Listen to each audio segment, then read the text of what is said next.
Um, Thanks, everyone. My name is Aris. I'm the organizer and founder of CityJS. Most of the people know me for that.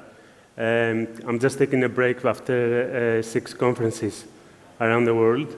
And I'm just doing a talk. And I did that last year as well. So React Alicante is a great place. The organizers are quite amazing. I do see quite a lot of things that I would like to do as well. So they're amazing. So please give them a clap.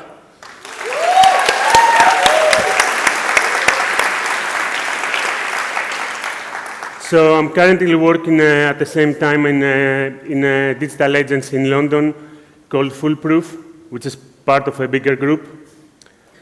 Oh, sorry. Oh, reveal some secrets. Yeah, I came here last year. I really liked it. I did speak about Microfrontends, but since then there were a lot of changes. We had changes in Next. They introduced Turbo Pack. You know, on that time I presented Module Federation, that is an architecture based on a Webpack. It wasn't working on Verser and on Next. And then some friends of mine introduced ARIS Pack. There was a big announcement during CityJS in London about it.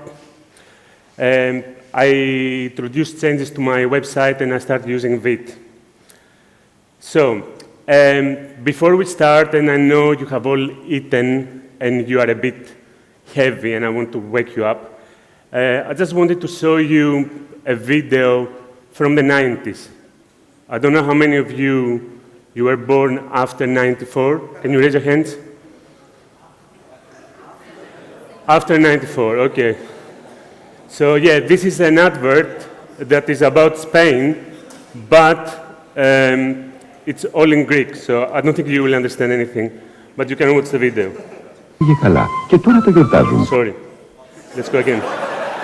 It's YouTube. Καλά. Και τώρα το γιορτάζουν. Για το πλήσιμο όμως στον Βιλαμπάχο έχουν πρόβλημα. Το υγρό πιάτι τους δεν αφαιρεί αμέσως So there are two villages in Spain. One is called Villabajo and the other one is called Villarriba. After they finish the paella eating, so you just ate the paella, you just have to go back and clean all the dishes. And they tried one liquid and it didn't work. And they tried the other one, which is fairy, and it did work. So you can see in one village, they were able to clean everything. In the other one, they were still struggling. And that all with fairy. And I'm going to be speaking about Microfrontends. So we have the monolith and we have like the Microfrontends, the solution. And I was speaking with Kyle before, and he told me that in a conference in 2012, he has come with an idea that it was what is Microfrontends now, but there was no sexy name at that time, and people, they didn't really take it seriously.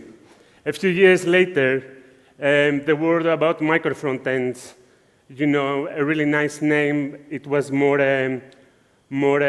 you know, taken seriously, and people started using it a lot.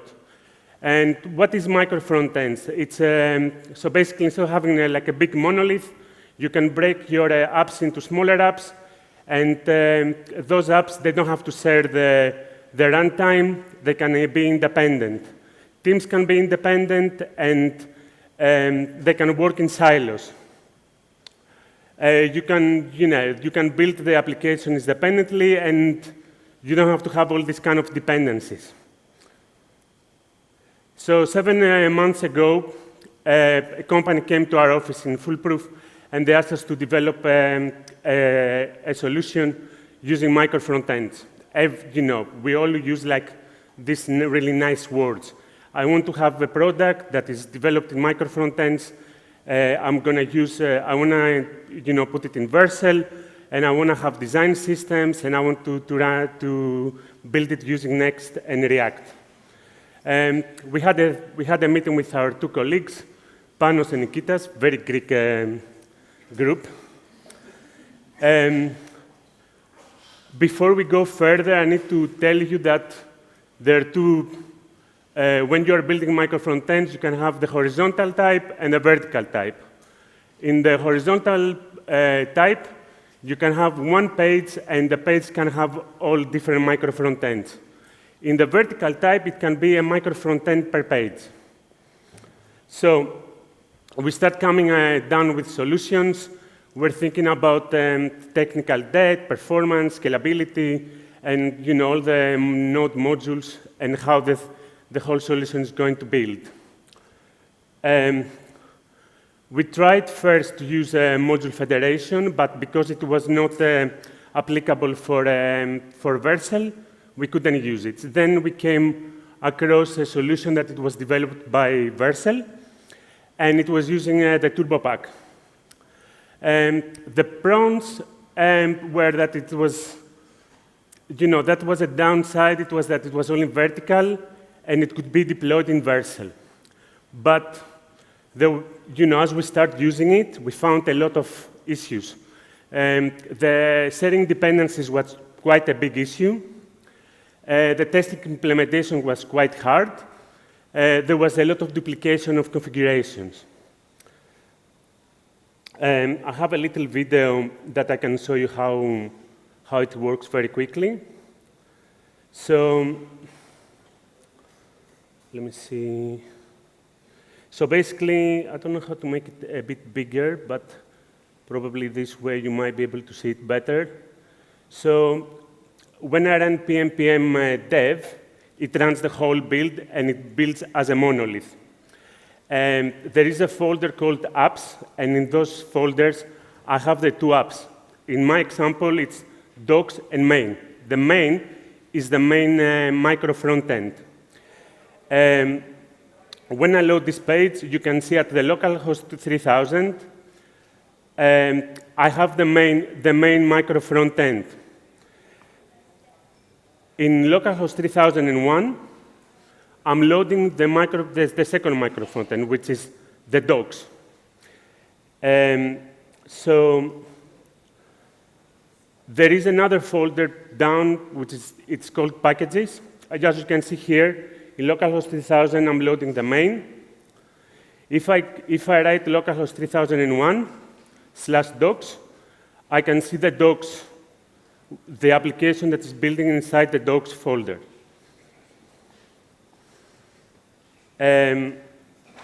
So there is these two folders. One is running on port 3000. The other one is running on 3001. The way it works, so yeah, you can see here the 3001. If I click on the main app on docs link, it loads the application that is running on 3001. So basically, inside the main app, I can load the second micro frontend without using an iframe, for example. So how it works? In module federation, you can do this using Webpack, and Webpack is acting as a web file manager, and it can go and grab the component from the other solution and bring it inside the main micro frontend.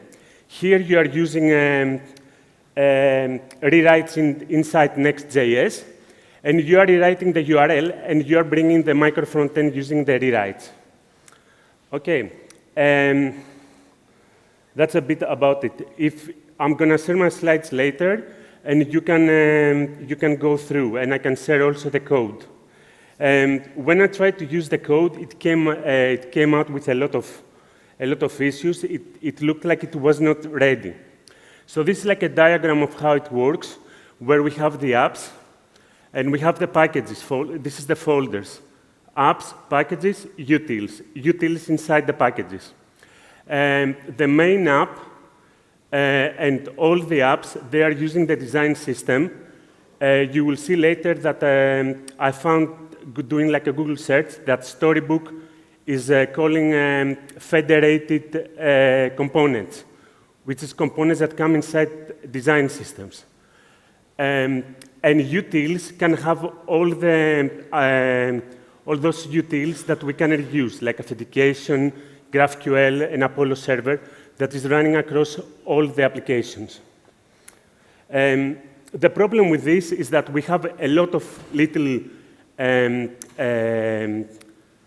libraries running as one unit, and a lot of different kind of applications that have their own configurations. So when we start implementing them, we came through issues. For example, one of them was that the main app was not able to resolve packages that they were coming through the packages, the utils app. Let's say, from the library that we were doing the authentication. So you can see here, this is a message I sent to one of my colleagues, and I went through the history in our Slack channel, and I found, oh, look, I cannot do this.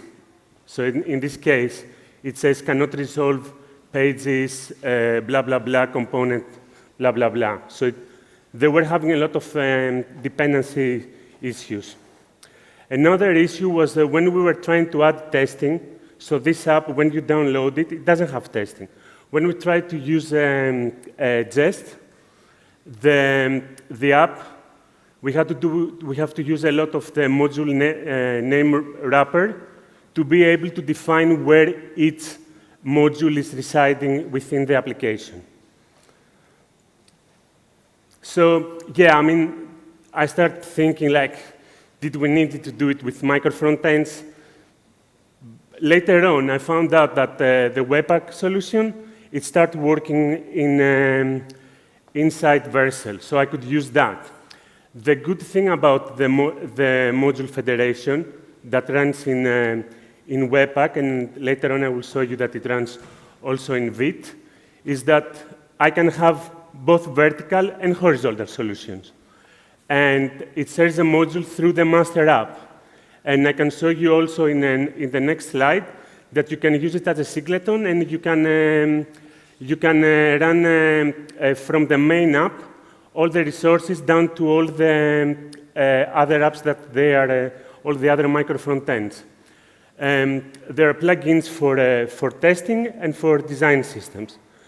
The cons is basically because Webpack is quite hard to configure. This is a very good video. You can watch it later, and it's the storybook, not storyblock, because where's Facundo? Yeah, there's. Yes, so storybook, that is basically they're talking about federated design systems. And yeah, this is like an example of how you can, from the, let's say you can share the React resource through all the micro front ends. And if you say that it's singleton, you can also make sure that all the micro front ends use the same version. Okay. And yeah, the Vite bundler. So like this year in Singapore, I met also Evan Yu, who is the creator of Vite and Vue.js. He has made Vite.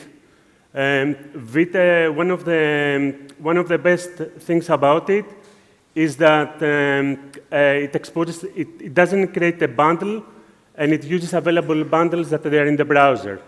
So the micro frontends can take advantage of that. There is a Vite solution.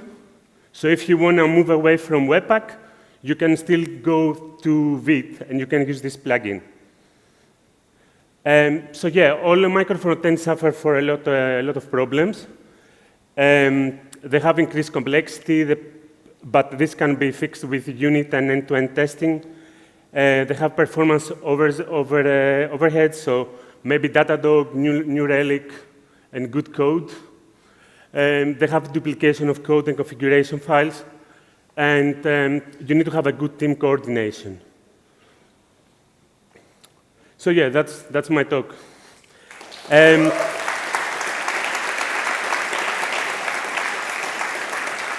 I am doing an event in Berlin in about a month, so any one of you, maybe the Polish people that are very close to Berlin, you can grab a 35% off, and you can come and see me there as well. Thank you very much.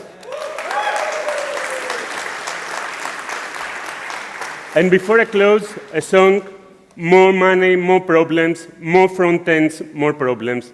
and my next friend can come in. Come on.